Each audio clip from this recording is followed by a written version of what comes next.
a day in the life of factory worker. Tantay aga mang kumira sa umalis kapag kaisada na nagpasya. Wala ka nang bagatra kundi ang huminya nang wala rin batang tatig o malilita na.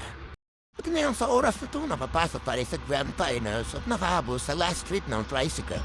Ang hirap talaga maghapon ng oras kapag walang kain at rentahin ka nga pero dahil kaya pa naman ang oras. Laban natin to. Kasi pang second date na to this month, yari talaga ako.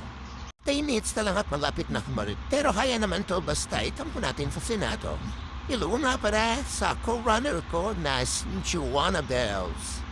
And siya, so let's go. Ingat lang sa madalas ng kalsada. Labas, sa hospital tayo idiretso. Let's go. Bago ka makapag-in, dadaan ka muna sa napakaraming obstacles. This time, wala muna tayong gagawin. Magsasapatos muna, then diretso na tayo sa pag-itim. Let's go. Takong po na naman. Down na. Ang humarang siguradong magigiba at tabi. Smiley 150 tapos sa ito makapag-in. At siya din, pasok naman siya sa Grand Fine House. Shoutout na pala kay Benjo.